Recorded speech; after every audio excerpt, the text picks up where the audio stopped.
Buenos días. Iniciamos el video 3 correspondiente a la unidad 1 de Psicología y Cultura en el Proceso Educativo, y específicamente vamos a tratar los temas que aquí ustedes encuentran subrayados a partir de los textos sugeridos de Brunner y de Grimson. Las cuestiones centrales que venimos trabajando desde la materia y que nos interesa compartir a lo largo de toda la materia, tienen que ver con estos constructos que aquí se presentan, de psicología, cultura, educación, desarrollo y aprendizaje. Estas son las cuestiones que vamos a problematizar en esta unidad 1 en particular y a lo largo de todo el programa, y cómo estas contribuyen a nuestra formación docente. Es por eso que nos podemos empezar juntos a hacer algunas preguntas acerca de estas cuestiones, ¿sí? Por ejemplo, como ustedes ven acá, ¿qué relación sustancial hay entre psicología y cultura? ¿Cuál es la relación entre educación y desarrollo psicológico que ya han abordado con Mirás, con la profesora Querejeta? ¿Qué papel juega la cultura y la educación en el desarrollo de las personas? ¿Y qué tipo de relaciones se pueden considerar entre todos estos constructos? Estas son buenas preguntas para entender cuáles son los focos a los cuales nos estamos dirigiendo con estas cuestiones. Asimismo, ya refiriéndonos específicamente a los temas que vamos a abordar hoy, nos podemos preguntar cómo las teorías del desarrollo y el aprendizaje nos ayudan a las prácticas educativas. Esto lo vamos a encontrar respondido en cierto modo a través de Brunner. ¿Cuáles son las diferentes formas de considerar el papel de la cultura en la vida mental de las personas?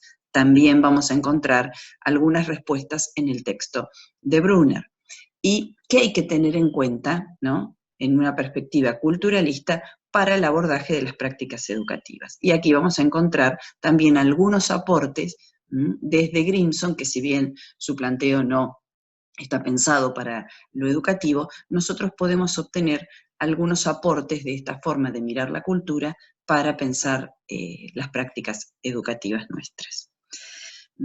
Nosotros elegimos el texto de Brunner porque reúne y condensa muchas de estas ideas, ¿sí? Es decir, con todo esto que nosotros venimos conversando, ahora podemos pensar y abordar específicamente este texto de Brunner para entender en qué marco se desarrollan estas ideas, ¿verdad? Bien, en términos de lo que fue el desarrollo de las corrientes principales de la psicología, y sobre todo desde la psicología americana, ¿no?, en este caso, hubo un continuo desde la psicología como la reacción al conductismo, que fue la revolución cognitiva, pero esta revolución cognitiva que quiso volver a poner en el centro a la mente, y dejando de lado las explicaciones que tenían que ver con un mero asociacionismo y la negación del funcionamiento mental individual. Esto igual, de todos modos, estos intentos dejaron de lado dos cuestiones fundamentales, ¿no? La idea de cómo se construye significado, y ahí están las dos palabras, ¿no?, del fenómeno del desarrollo, tanto de los aprendizajes como del desarrollo humano en general, como una construcción, y por el otro lado, correrse del énfasis en cómo se construye ese significado, cómo los sujetos construyen significado, a entender, ¿sí?, lo que serían los significados como información. Entonces, estas dos cuestiones hicieron que se empobreciera, según Brunner, los objetivos y la finalidad, volviéndose más cercana nuevamente esta revolución cognitiva a lo que sería un asociacionismo, ¿sí? Lo que le achaca, le culpa, digamos, Brunner a esta corriente de la que él formó parte, es que se circunscribió a explicar el funcionamiento de la mente a partir del modelo computacional, ¿sí? Es decir, asimilar el funcionamiento de la mente humana como una computadora, ¿sí? Como un ordenador. Dejando, como dijimos recién, de lado los significados y una cuestión central, todas aquellas cuestiones que tenían que ver con creencias, intenciones, emocionalidad. Digamos que en la metáfora de la computadora y la computabilidad como criterio, estas cuestiones quedaron afuera, ¿sí? Quedaron afuera. Por este motivo, Brunner dice que se puede ir regresando a la revolución cognitiva, a una ciencia de lo mental, pero que sí esté en torno al concepto de significado y los procesos mediante los cuales se crean y se negocian los significados en una comunidad, ¿sí? Él propone claramente esto.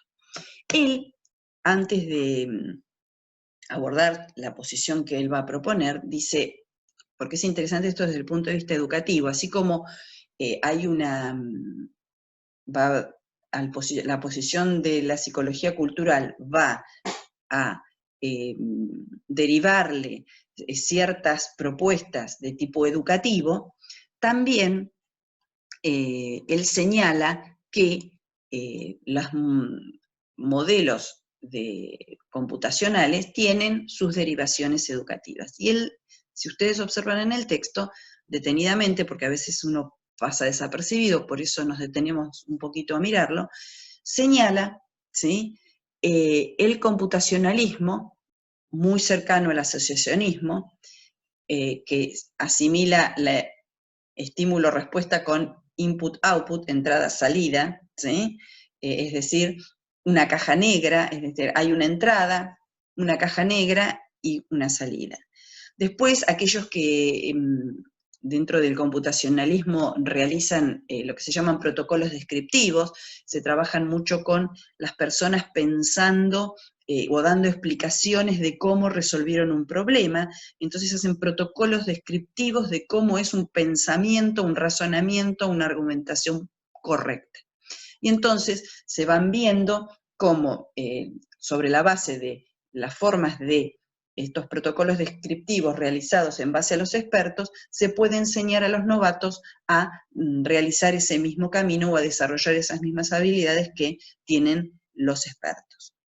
Y el último caso que él trabaja es el en base a una autora que se llama Karmilov Smith, lo tienen escrito ahí en el texto, que es a partir de la redescripción adaptativa, en la cual, si ustedes notarán, él muestra cierta simpatía.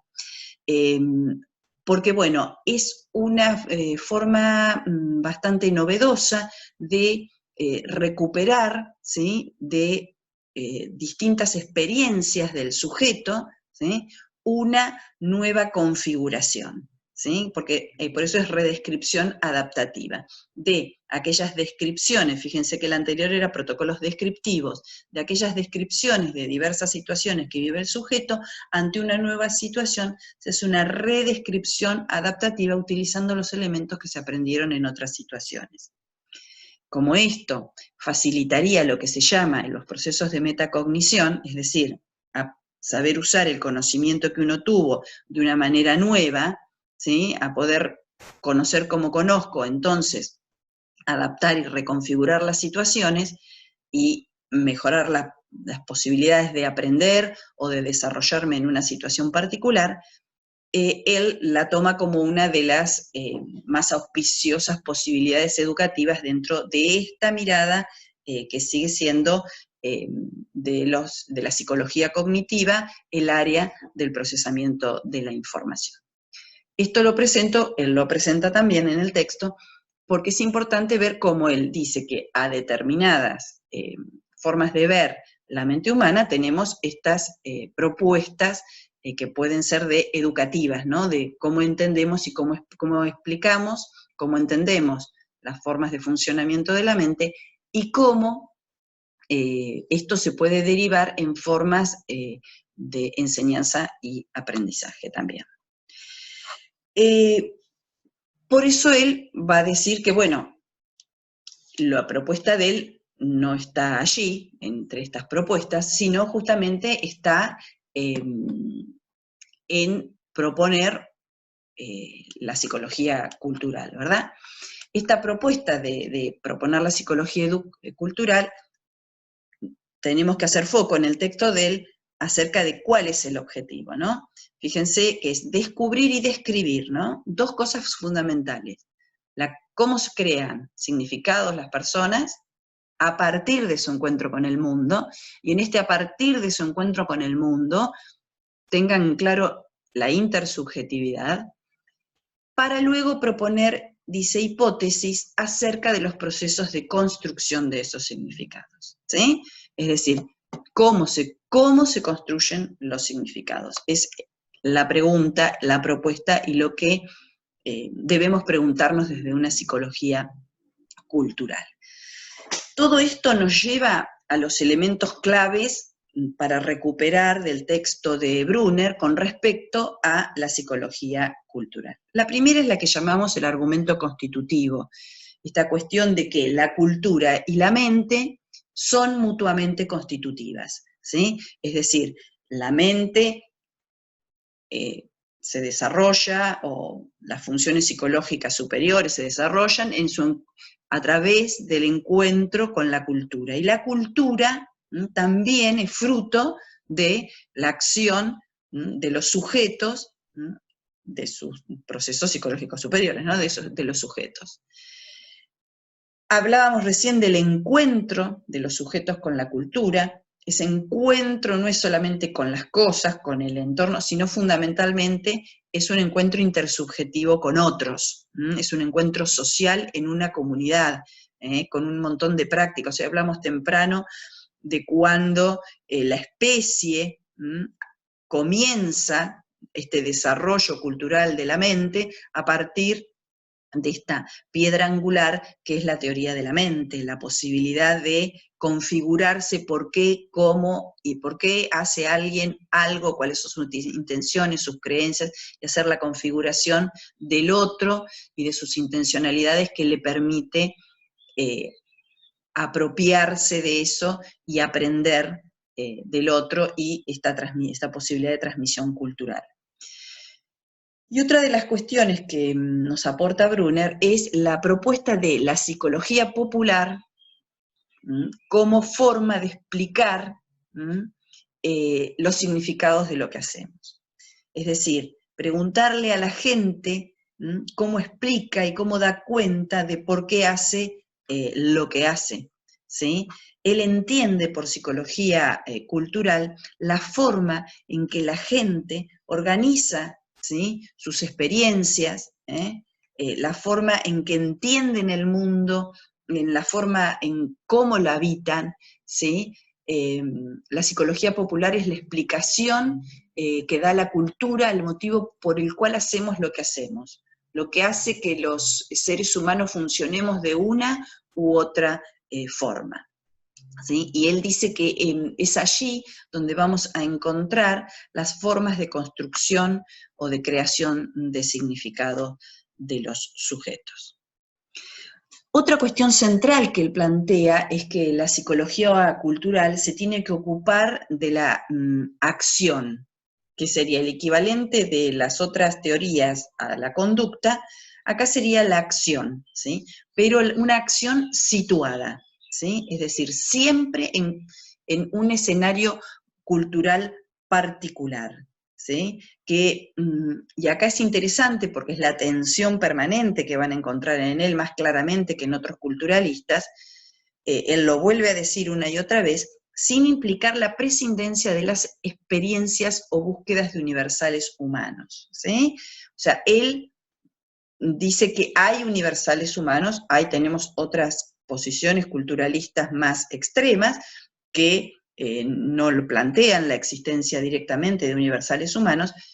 Aquí, en Brunner, hay una tensión entre esta cuestión de los universales humanos y la cultura, y que si bien es constitutiva también en él, acepta que aún de origen cultural hay ciertos universales. Entonces él, así, a partir de la psicología cultural, elude un relativismo absoluto, ¿sí?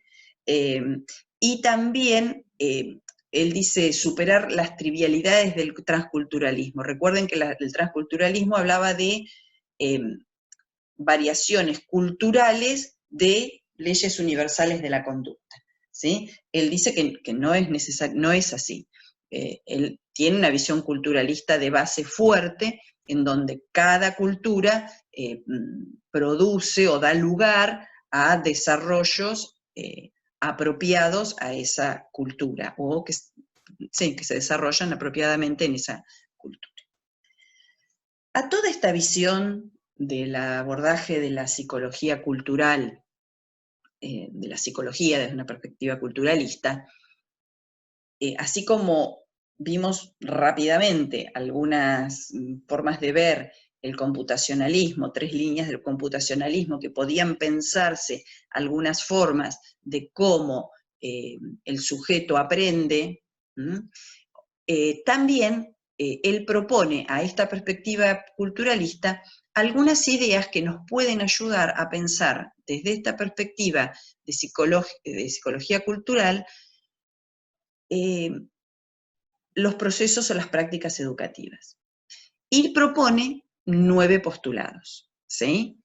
9 postulados, que están muy bien explicados en el texto y que vamos a tratar de recorrer rápidamente porque se va alargando el tiempo. Y son estos 9. Vamos a revisarlos rápidamente. Yo voy a poner el énfasis en aquellas cuestiones básicas para identificar incluso aquellas cuestiones que son como tensiones al interior de los mismos. Fíjense en el primero. El primero, que es el perspectivista. Generalmente al principio abordamos claramente esto, el tema de un postulado perspectivista, lo que nos plantea es justamente que un hecho, una proposición, un evento, bueno, puede ser entendido y comprendido desde marcos de referencias e interpretados desde marcos diferentes, y tenemos claro que hay significados alternativos y que hay versiones del mundo, ¿sí? Es perspectivista, o sea, hay diversas perspectivas acerca de un asunto. Pero, él dice, y acá hay que prestar mucha atención, la educación privilegia una. ¿Qué quiere decir? Elige, aborda la enseñanza, ¿sí? La educación o el sistema educativo formal, elige una perspectiva. Estas son las definiciones curriculares.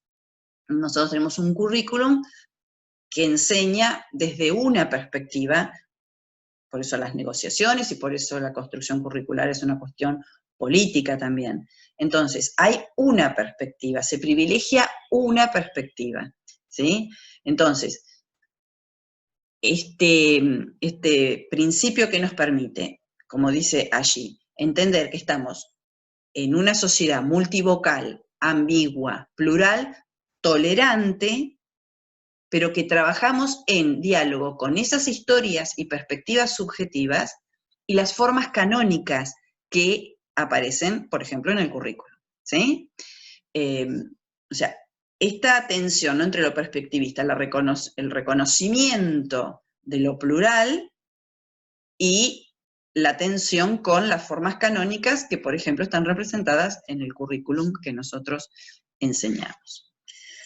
El constructivismo, que es un concepto, una corriente que vamos a trabajar bastante y que también es familiar para ustedes en términos del desarrollo científico o epistemológico. Sabemos que hay diversos constructivismos, más sociales. Bueno, la epistemología del constructivismo es toda un área de trabajo. Básicamente, ahí estaría el concepto básico de que la realidad que atribuimos al mundo en el que vivimos es construida. Es decir, que la adquisición del conocimiento no refleja exactamente la realidad, sino que es una construcción que tiene lugar a partir de una actividad cognoscitiva que involucra esquemas organizadores del sujeto en interrelación con la cultura, ¿sí? Siempre hay un ida y vuelta, hay una construcción. En esta forma de definición es una definición genérica, ¿sí? ¿Por qué? porque aquí, si nosotros le pusiéramos los rasgos culturalistas, sería una construcción que tendría unos rasgos particulares, como vamos a ver desde Piaget otros, o desde Ausubel otros. Pero básicamente esta es la idea que unifica la presencia de un constructivismo. Siempre la realidad que nosotros atribuimos a este mundo es construida.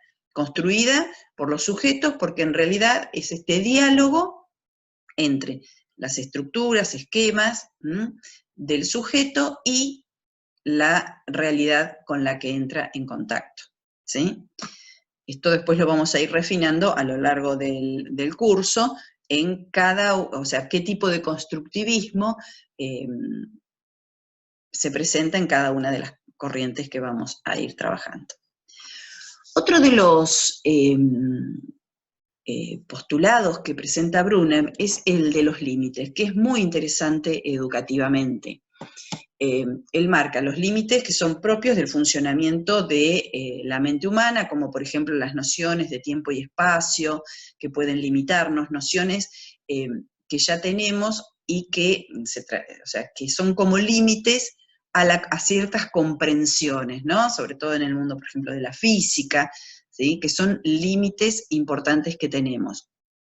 Y también los límites de los sistemas simbólicos que tienen que ver con la naturaleza del lenguaje propio de cada cultura. ¿Cuál es el punto importante? Por eso está grande abajo, ¿no?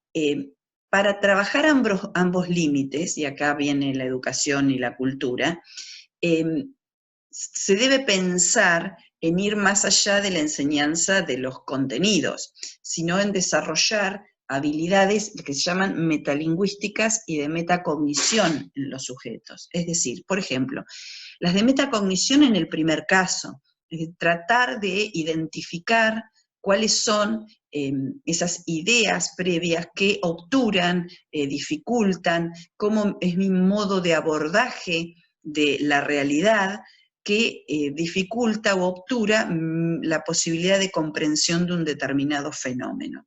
Entonces, el desarrollo de todo lo que es las habilidades de metacognición es muy importante para mejorar las posibilidades de romper las propias barreras que a veces limitan la posibilidad de abordar la realidad por estas concepciones que nuestra mente, por su capacidad de observación, de percepción, bueno, van dándonos. Y por el otro lado, en relación al lenguaje, bueno, todo lo que es el desarrollo de habilidades metalingüísticas, él también propone, que es la capacidad de ver los límites que nos da y las posibilidades y comprender nuestra propia lengua para dominar y avanzar más allá de los límites que tiene el aprendizaje que hayamos hecho de nuestra lengua. Cuanto más dominemos esta herramienta semiótica, más se amplían las posibilidades y va corriendo los límites de comprensión y de articulación con la realidad y de esta construcción a través de esta herramienta semiótica que es el lenguaje. Básicamente, es muy básico este principio de los postulados dentro del marco de la psicología cultural, porque venimos hablando de que uno de los pilares de la psicología cultural es la intersubjetividad, por lo tanto, la interacción, ¿sí?, es inherente, y uno tiene que pensar que en una clase, en una práctica educativa inspirada en psicología cultural, no se puede pensar en otra forma de compartir el conocimiento que no sea a partir de estos principios que tienen que ver con modalidades, como nombramos dos, como la negociación de significados o comunidades de aprendizaje o tantas otras que podríamos ir viendo y que vamos a ir viendo, de reconceptualización, recontextualización, que vamos a ir viendo en las distintas unidades. Una de las formas, bueno, uno de los postulados que particularmente a mí más me gustan es, porque también tiene una derivación didáctica muy concreta, es el de la externalización, ¿sí? Lo que él llama la producción de obras, ¿sí? Es decir, externalizar el producto del conocimiento, hacer cosas con lo que se aprende, aprovechar ese espacio de hacer con los chicos, o que los chicos hagan, o las personas hagan, para la negociación y para compartir el conocimiento, para ver, mientras producen, qué entendieron, cómo lo entendieron, y también dejarnos sorprender, porque van más allá de lo que nosotros quisimos compartir y pudieron producir cosas que superaron ampliamente la propuesta a veces. Es dar la posibilidad de materializar las ideas, de explicitar también los saberes implícitos, las comprensiones y las incomprensiones de algunas cosas. Y cuando ellos también pueden expresar, como acá aparecen las fotos, algunas de las producciones que realizan, hacer pública la reflexión y la metacognición. Ustedes saben que, bueno, la posibilidad de verbalizar genera también esta posibilidad de autorreflexión y de ordenar el conocimiento, de ayudarnos en ese sentido. Así que, bueno, la externalización a partir de obras es un acto social importante, sociocognitivo muy importante, ¿sí? Por eso me parece que es un aporte muy interesante. Con respecto al instrumentalismo, él aquí hace quizás uno de las primeras relaciones más políticas, si quieren, desde la perspectiva culturalista, al tema de la educación, ¿no es cierto? Porque como bien aparece ahí, y lo dice en el texto, nada es neutro, esto ya todos lo sabemos, y todo tiene consecuencias directas en términos del empleo, la ubicación social, la identidad, la autoestima, la cosmovisión que se le brinda a las personas.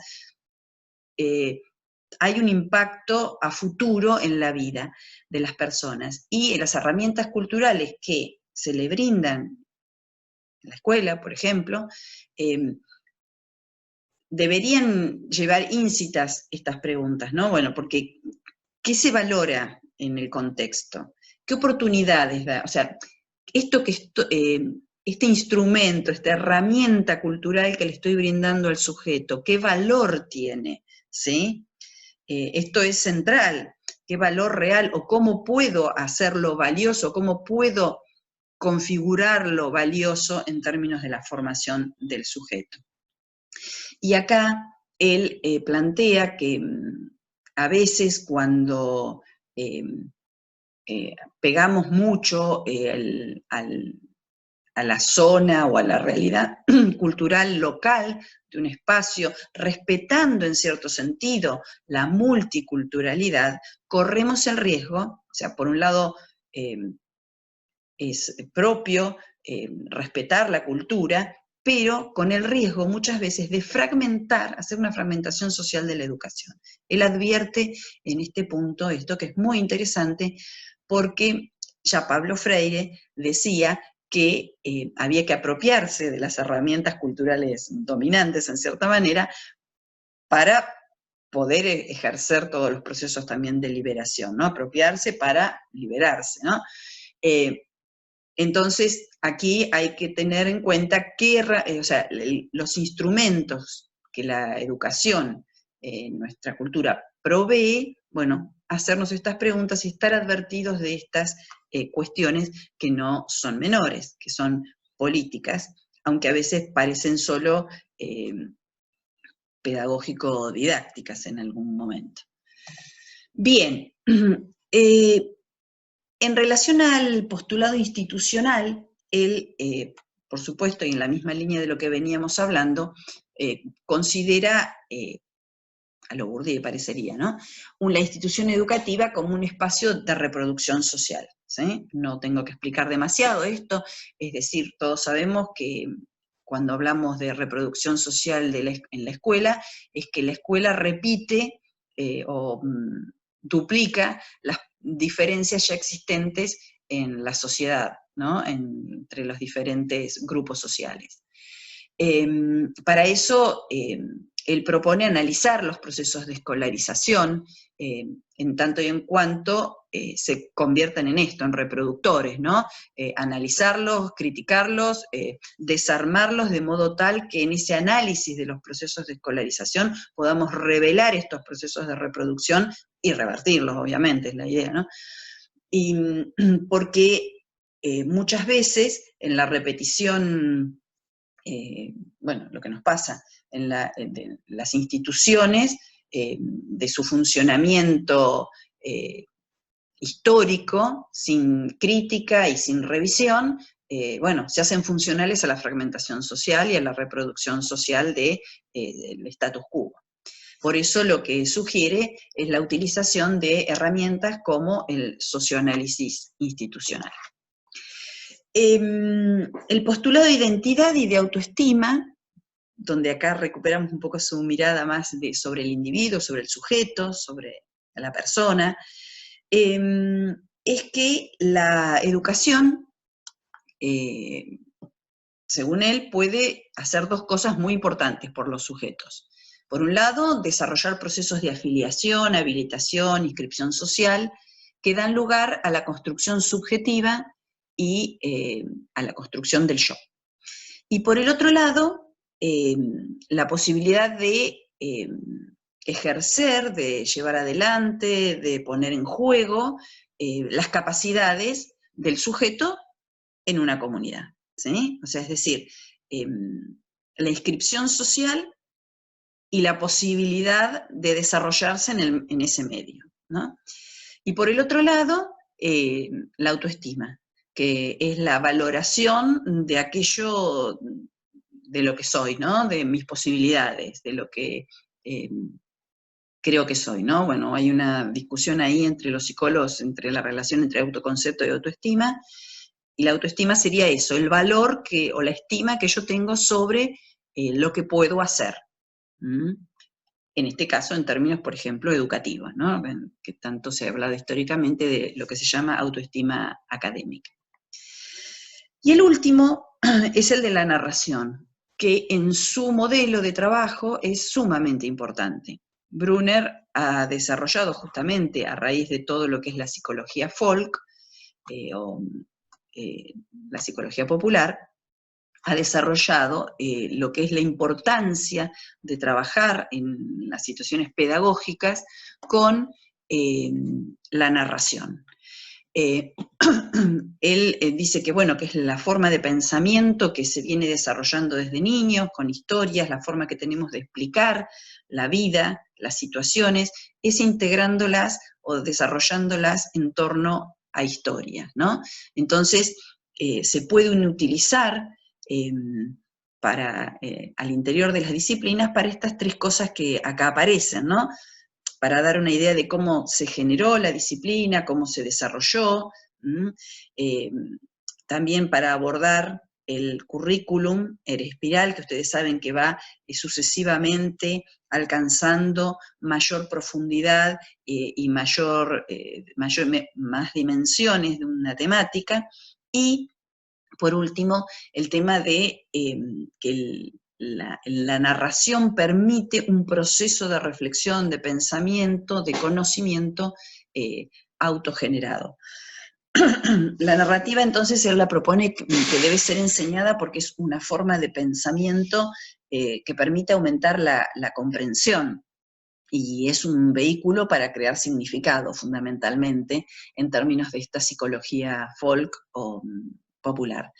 Además de que enriquece, dice él, el pensamiento científico, lógico-científico, o sea, da otra dimensión al conocimiento y, bueno, reconoce que no hay una sola manera de conocer y que es una de las maneras más naturales del sujeto para para el conocimiento, por esto que decíamos al principio, porque nos hemos acostumbrado a explicar el mundo a través de historias, de narraciones y de por qué suceden las cosas a través de estas historias, ¿no? Bien, Hasta aquí sería un poco lo que venimos compartiendo con respecto a Brunner, ¿no? Y toda su propuesta de psicología cultural, incluidos sus 9 postulados para pensar las prácticas educativas. Una cuestión que habíamos dicho muy rápidamente al principio estaba referida con la dificultad terminológica que tiene el constructo o el término cultura. Quizás quizás no, entre nuestros estudiantes hay muchos estudiantes de sociología, de filosofía, que trabajan profundamente estos conceptos de cultura. Nosotros humildemente nos vamos a concentrar pensando que, o sea, y saber que hay en esta variedad de enfoques, nosotros nos ha interesado encontrar aquellos que nos permitan considerar que a veces el uso de sinónimos, como decíamos hace un rato, de entorno, contexto, cultura, no han ayudado a comprender la profundidad de la cultura como contexto y como constitutiva de los procesos psicológicos superiores. Que tampoco ha ayudado el concepto de cultura como contenedor, ¿sí?, de una cierta cantidad de características, ¿sí? Poner como decíamos temprano, a la cultura con límites y fronteras rígidas y definidas, no ha ayudado, pero sí, si nosotros consideramos a la cultura, como dice Brunner, como una caja de herramientas para la organización de las relaciones entre las personas y con el medio, y fundamentalmente para la construcción de significados, eso nos abre una forma más compleja de pensar esta cultura sin límites y fronteras identitarias tan claras, para pensar un abordaje más amplio, más complejo de estas cuestiones. Para eso vamos a abordar ahora justamente el texto de Grimson, que aquí aparece, y quiero remarcar la diferencia entre, y esto es lo que nos abre las puertas a entrar al texto de Grimson, entre el considerar la cultura, como dicen en inglés, como container, ¿no?, como envase, como receptáculo, con fronteras selectivas entre identidades, nosotros y los otros, con énfasis entonces educativamente en la aculturación y en la integración. Eso es una manera de mirarlo.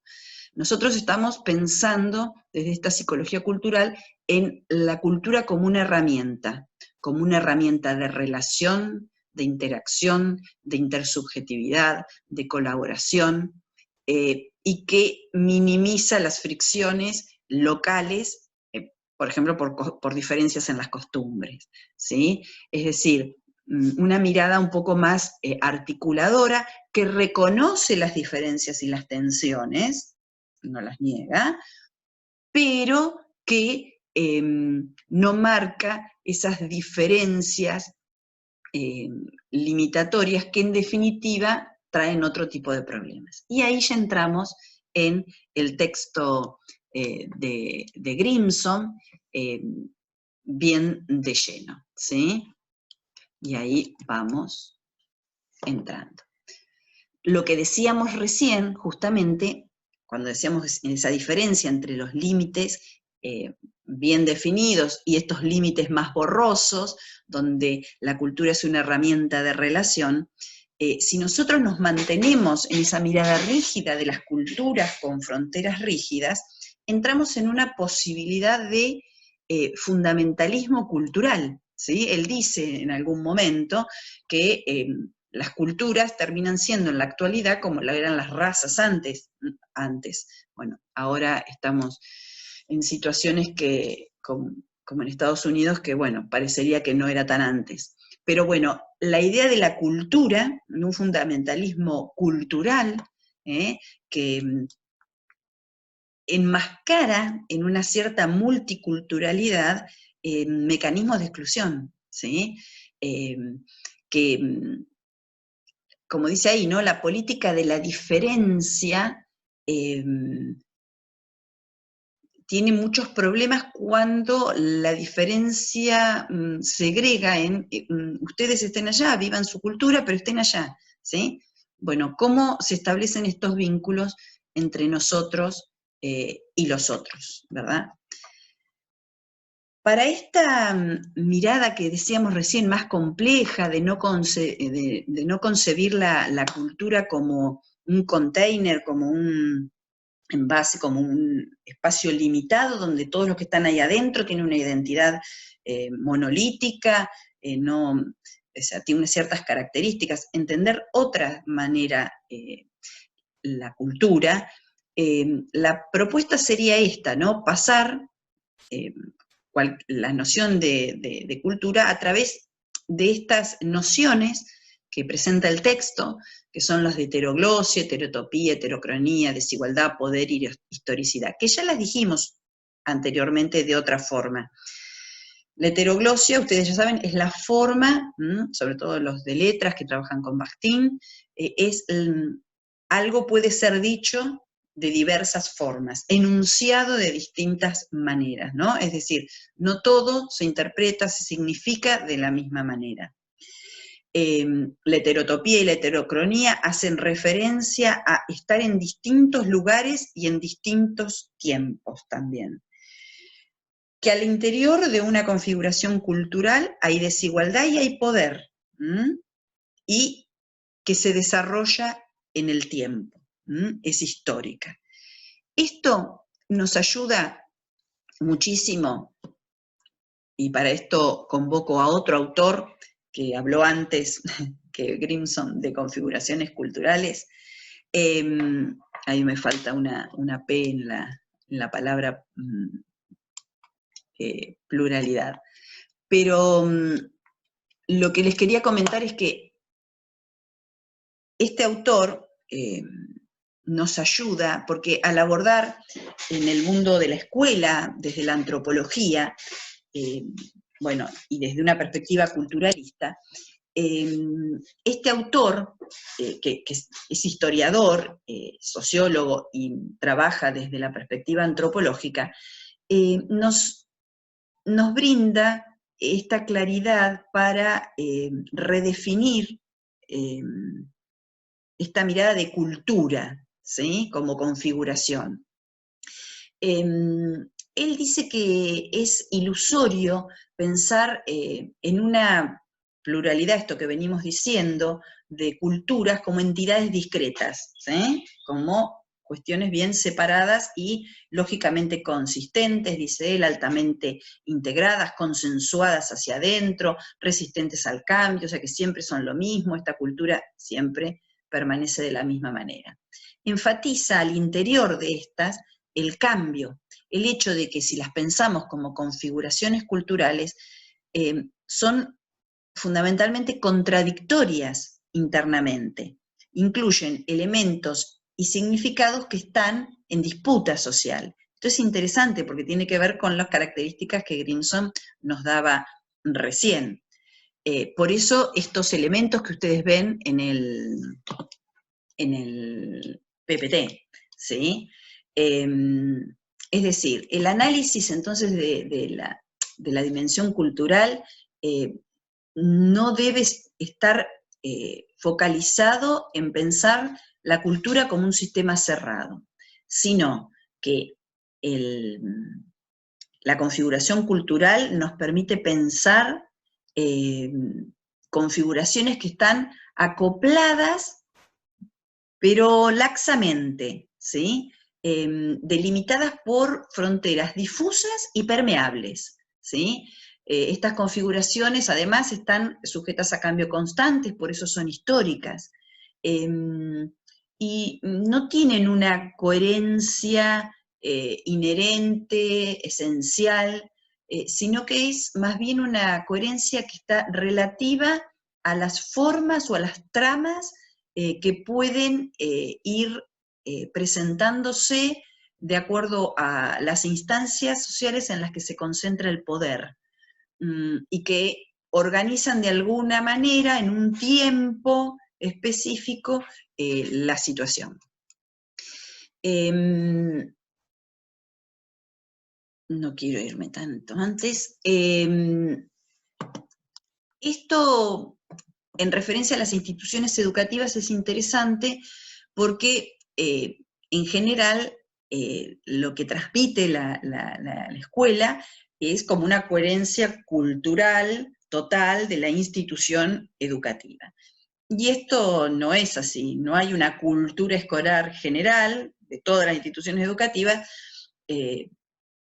y bueno, y cada institución escolar tiene su cultura, pero que tampoco es monolítica. Entonces es bueno pensar los ámbitos escolares, a nivel escuela en general y a nivel aula en particular, como configuraciones culturales, ¿no? Tramas culturales particulares en cada escuela, que están sujetas a estas distintas cuestiones, ¿no?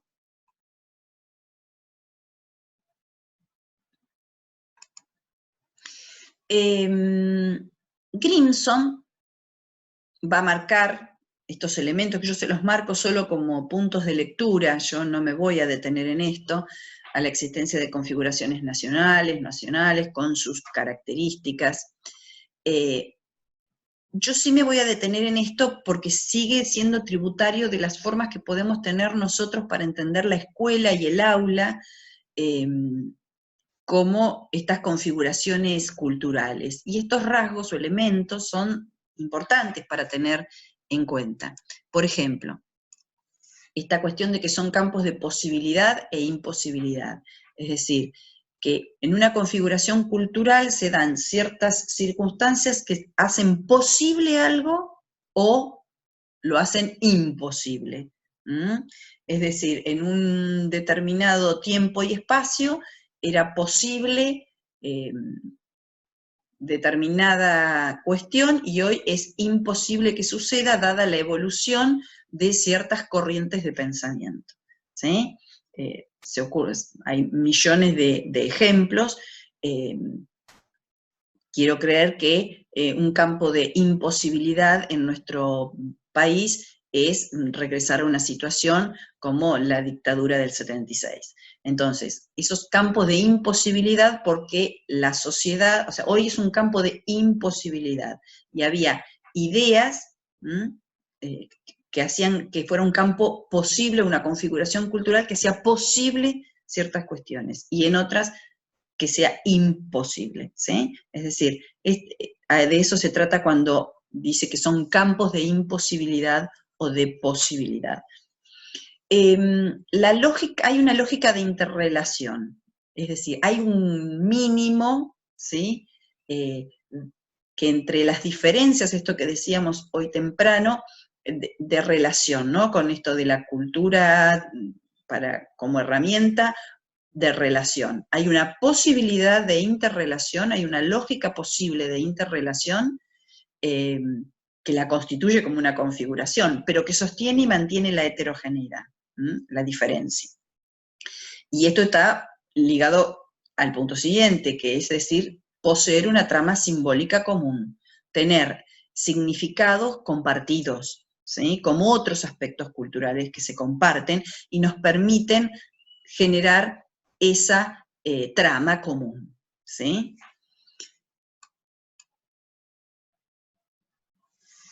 Cuando uno habla de la heterogeneidad, uno entiende que la heterogeneidad al interior de las configuraciones culturales está dada justamente por esto, porque cada grupo, cuando hablamos de esa heterogeneidad, valora las cuestiones de formas diferentes, ¿sí? Pero conservamos algunas bases comunes de comprendernos y de entendernos, ¿sí? Existe potencia identificatoria, si bien no se asimila a identidad como se la entendía antes, sí hay una potencia identificatoria. Por ejemplo, esto que decíamos, yo pertenezco a esta escuela soy estudiante de la escuela tal, ¿sí? Hay una potencia identificatoria, pero no necesariamente rasgos de identidad por pertenecer a esta escuela, yo soy así, así, así. Hay potencia identificatoria, ¿sí? Que es importante para el anclaje y la afiliación de los sujetos, obviamente. Y es un territorio y que no hay que dejarlo de diferencia y de conflicto. Siempre, porque habíamos dicho temprano que son territorios de poder también, ¿sí? Son espacios de poder. Y ya lo dijimos también, es una arena histórica en tanto y en cuanto transcurre en el tiempo y se conforma y se desarrolla a lo largo del tiempo. Entonces, revisando los 5 aspectos constitutivos de una configuración cultural, son estos que venimos comentando: la heterogeneidad, la conflictividad, la desigualdad, la historicidad y el poder. Quizás no nos hemos detenido tanto en la desigualdad, pero que está dado por los distintos posicionamientos al interior de las configuraciones de los sujetos, y esto nos podría recordar un poquito a el campo, la idea de campo desde Bourdieu.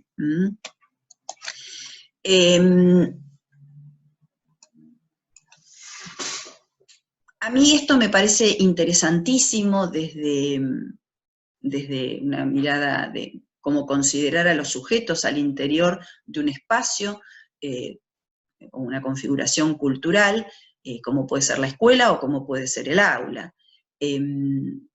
Acá la mirada no es mirar al individuo y sus rasgos, sino mira al espacio completo y los regímenes de sentido. Fíjense la diferencia para mirar un aula, y esto lo vamos a ir profundizando en algunas otras teorías más psicológicas, con respecto a correr el foco, ¿sí? No nos preguntamos por los rasgos del individuo, sino levantamos un poquito la mirada, agrandamos el zoom y nos preguntamos por los espacios y los regímenes de sentido. Por eso, ¿sí?, recuperamos de vuelta, la configuración cultural no es una sumatoria de rasgos, como pensábamos en la cultura, tienen esto así, los X personas son así, esto, sino que las configuraciones culturales reconocen estas combinaciones, estas articulaciones, esta historicidad, estructuras contingentes a situaciones. ¿Se acuerdan que eran campos de posibilidad e imposibilidad? En una trama que hay una trama relacional, ¿sí?, de significados compartidos. Y acá, recuerden, significados compartidos, Brunner, cómo se van entrelazando los conceptos y las ideas que vamos trabajando. Por eso nos parece que los aportes que hace esta mirada de la cultura como configuraciones culturales es pensar, ¿sí?, esto que decíamos hoy, que el riesgo, ¿se acuerdan cuando Brunner decía la multiculturalidad como un riesgo para la fragmentación social en la educación? Bueno, el tema de la configuración cultural acepta la heterogeneidad al interior de una misma configuración, reconociendo esas diferencias, reconociendo la heteroglosia, reconociendo las diferencias de sentidos, pero unidos en una trama común simbólica y otras cuestiones culturales, ¿se acuerdan? Decía. Y entender la comunicación, por eso es interesante cuando uno entiende la cultura desde una perspectiva semiótica, porque entiende que es la comunicación, la intersección entre el mero contacto y la comprensión total. Porque, fíjense, dice el autor, no va a haber comprensión total y absoluta al interior de la configuración, pero para evitar el mero contacto de estar uno al lado del otro, ¿sí?, hay que buscar, ¿sí?, ese grado de comprensión que nunca va a ser plena, ¿sí?, nunca va a ser plena, pero sí debemos desarrollar en esta mirada semiótica de la cultura formas de comunicación que permitan el mejor entramado posible para la comprensión común. Por eso, y me gusta para terminar, todo, y el texto de Grimson en particular, esta frase, tomada exactamente del texto, que dice que la configuración cultural es la sutura constantemente reconstruida de las heterogeneidades inestables pero sedimentadas. Es decir, me encanta la idea de sutura, la idea de reunión, de la forma que hay de entramar, de reunir en un espacio particular a las personas, superando el mero contacto hacia la comprensión. Y estos entramados, a través de la comunicación, a través de la vinculación por las herramientas semióticas que compartimos, esta trama simbólica que compartimos y cultural, como forma de construcción social y personal, ¿no? Bueno, hasta aquí la propuesta de esta primer video mío, pero tercero en la unidad, y les propongo, bueno, acompañar con las lecturas. Esto ha tratado de ser una conversación larga, leyendo con ustedes un poco el texto, trayendo otros autores, conversándolo, de manera que los pueda acompañar en esta nueva forma de acercarnos a los contenidos. Bueno, nos seguimos encontrando por el campus y hasta el próximo video. Hasta pronto.